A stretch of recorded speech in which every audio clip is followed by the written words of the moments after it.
Oh, welcome back.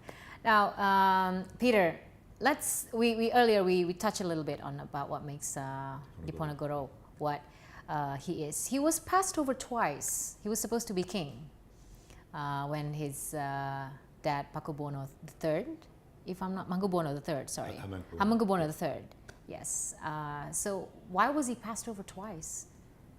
I think that's a myth, actually. Yeah. I think it's a historiographical myth which was perpetrated by the Dutch. Okay. Because the Dutch didn't want to recognize that they were faced here in Java with a major social rebellion. And it was to do with the kepicikan of the Dutch, the narrow-mindedness and the thirst for profit. And they created a powder keg in central Java of a very detrited situation in the villages, ravaged by cholera, ravaged by harvest failures. And famine, drought. Yes, but also this relentless quest for taxes, which were placed on toll gates, and the role of the Chinese in collecting those taxes. So there was a powder keg, and the Java War, Diponegoro didn't sort of conjure it up. Right. It was actually something which was part of the warp and woof of this social disorder, which was brought about by the impact of colonialism, and particularly Dutch colonialism and their quest for immediate profit. What the Dutch did after the Java War was, obviously, the people who win in politics write the history. Right. Suharto wrote his history for the New Order. The British wrote their history for the colonial state. And when the Dutch won the Java War, they wrote Diponegoro out of the script by saying, this man was only rebelled because of frustrated political ambitions, because he was passed over. In fact, he was, although the eldest son, was not in line for the succession, because his mother was a gundik, was a secondary wife, not even a silier utama, a silier kedua, came from Sukoharjo, from the area of Majasto near Tembayat, and no way would Diponegoro, in terms of the sort of sila, be in a line of succession. So this was not the plan in the first. And he said in his babad frequently, this is not something I would constantly be blamed by the Almighty. This is not in my script. Right. He was a very, very impressive figure, and we know this not because of what was written hagiographically afterwards, but because of what was written by his great uncle as a contemporary diary, written up in the British period. And it said, this man was a brilliant speaker. He was extremely impressive in front of the multitudes, and he took great care with everyone in the kingdom. And this was a young man in his early 30s. So he was already a very impressive figure, even in early maturity, in manhood. But in no way was he craving the succession. In fact, this is a tapal batas of the modern age. This is the lintel and the beginning of a modern age, because his rebellion was not about dynastic issues. Right. It was about socio-economic issues and about ideology, about how the Javanese could actually organize themselves in their own house.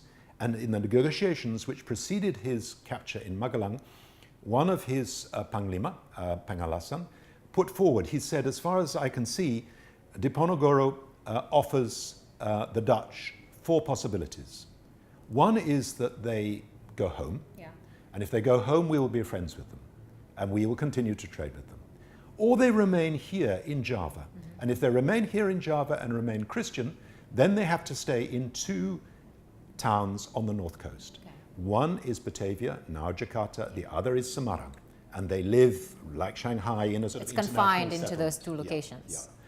If they want to trade, this is the third condition, they have to pay us the right international prices for our products, and if they rent land and rent houses, they have to pay the right rents. They can't front load this and advantage themselves like they did in the cultivation system, sell things at 10 times the value and buy it at 10 times less here. Less the value, And the fourth was, if they embrace Islam, whether they're military or civilian, their pangkat, their status will be raised.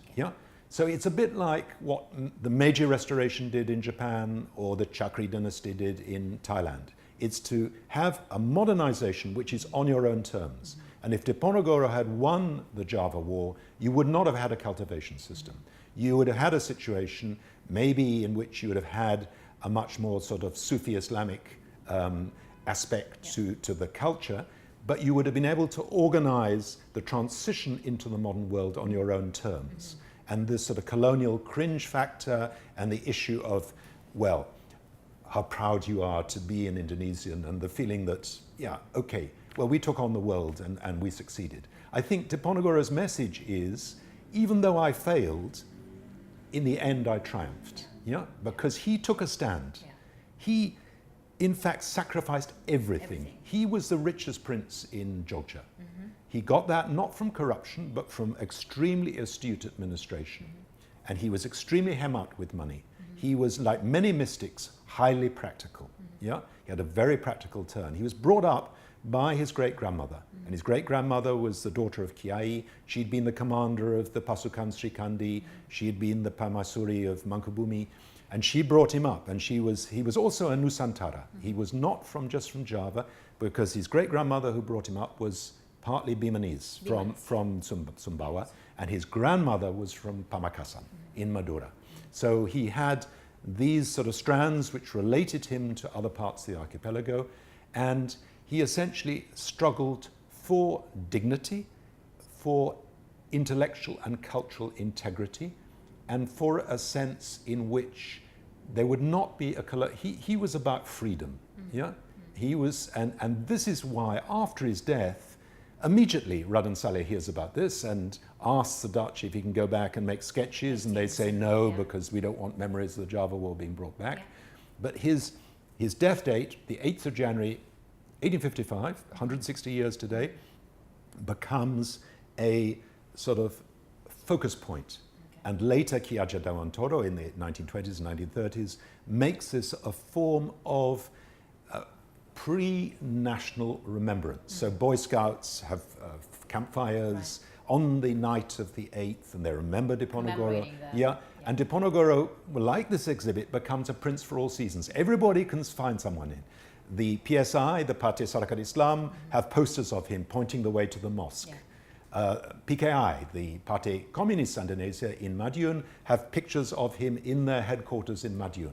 And the PNI also look to Diponegoro as a pelopor of essentially national identity. And when the Japanese come, they immediately give a commission to Mohammed Yamin to produce the first biography.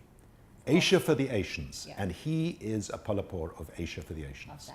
That's what's, despite the differences, that's what ties people back in the day, the thought and the ideology that Diponegoro has.